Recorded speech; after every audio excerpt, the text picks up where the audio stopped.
Ang alam ni Rosel, patay na ang anak niya. Ang hindi niya alam, all this time, nasa akin lang anak niya na si Bel.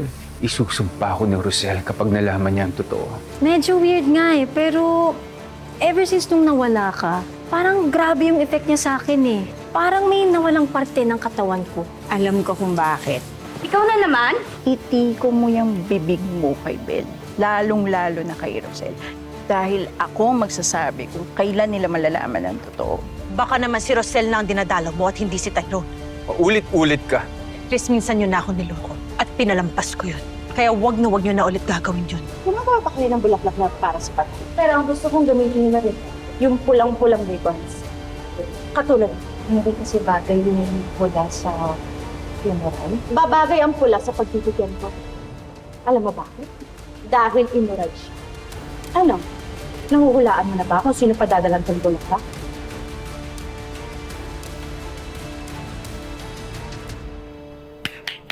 Guys! Makinig kayo lahat! Hello! Ayan. Tanong ko lang, meron bang masamang babae sa cafe na to? Yung bang nangaagaw ng asawa? Yung walang konsensyang naninira ng pamilya? Tia, pwede ba? Huwag kang mag-iskandalo dito. Bakit? Nahihiya ka? Pero nung nakipag-sex ka sa asawa ko, nahiya ka ba? Oo, Rosel. Ikaw nga yung tinutukoy ko. Dahil isa kang maruming babae. Isa kang kerida, kabet, mistress! Walang hiya talaga yan si Melania.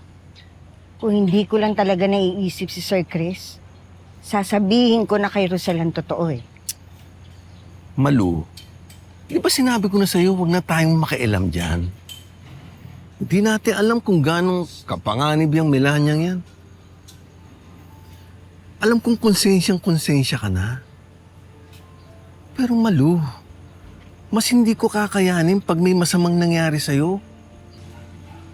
Gomar, hanggang kailan ba natin pagbabayaran ng kasalanan natin? Balang araw, matatapos din lahat ito. Nagsisisi nga ako sa lahat ng kalokohan ko eh. Yung kasalanan ko kay Rosel. Sa kambal. Eh ako ang nagbuyog sa'yo na pagpalitin ton si Bel at si Tali. Kung hindi pa ako muntik mamatay dahil dyan sa mga ugok na tauhan ni Melania eh. Hindi pa matatauhan yung utak ko. Mag-iingat ka, Malu, ha?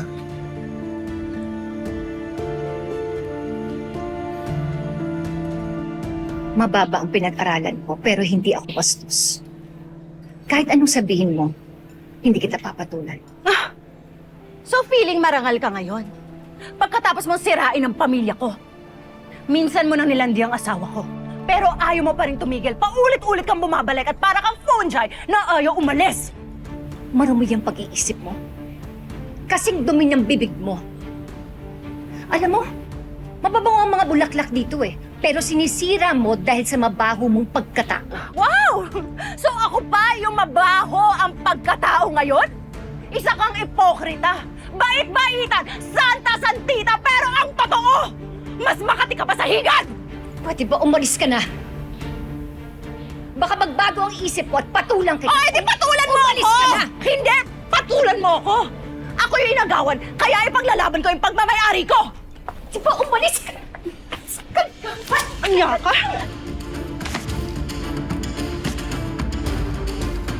Hoy! Rosel!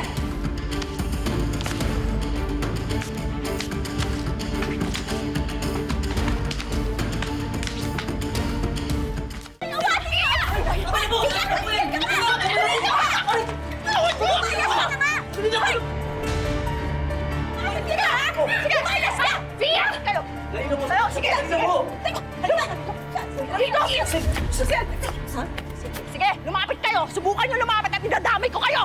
Halika! Masisikatin kitang hayop ka! Huwag ka nang pulis! Hoy! Tumigil ka na!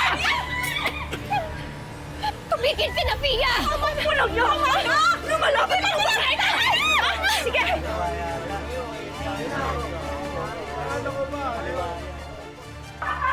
Lumalapit!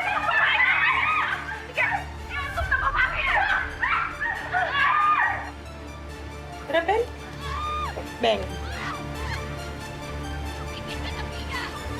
OMG, mommy mo ba yan? Nakikipagbardagulan? Oh my, wait, who's the other woman? Parang familiar siya, no? Yan ang nababagay sa'yo!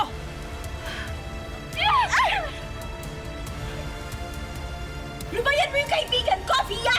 Tumigil ka na! At bakit ko titigilan yan, ha? Palibasa mga konsentidor kayo! Alam niyo na nangangaliwa yung babae na yan, pero hinahayaan niyo lang! Pare-pareho kayo! Mga walang moralidad! Mga walang konsensya! Ikaw ang walang konsensya! Umarap ka muna sa salamin bago ka magparatang! Aba?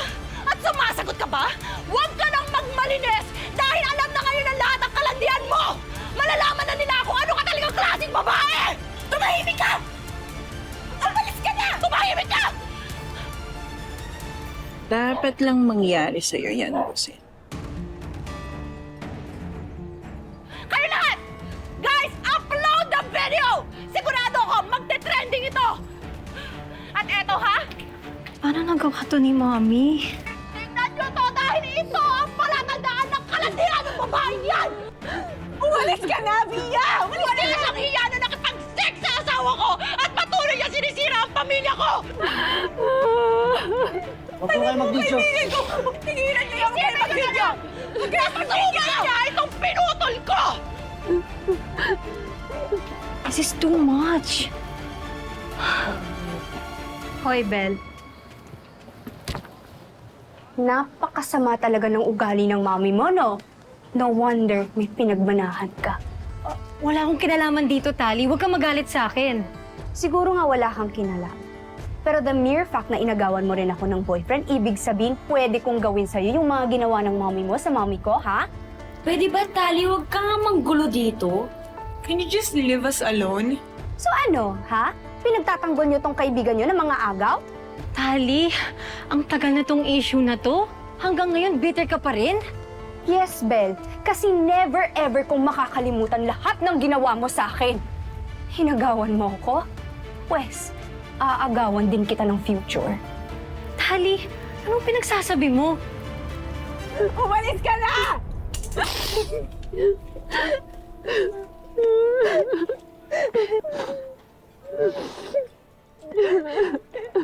Tigilan niyo yung video niyo! Tigilan niyo! Halika na! Walang video ah! Tigilan niyo yan! Halika na. Sige na! Alis na kayo! Tapos na! Alis na kayo! Malis na kayo! Tama na!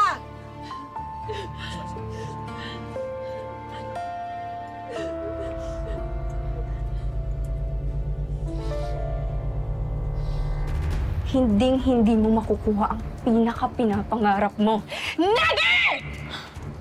Tali, tigilan mo na si Bel.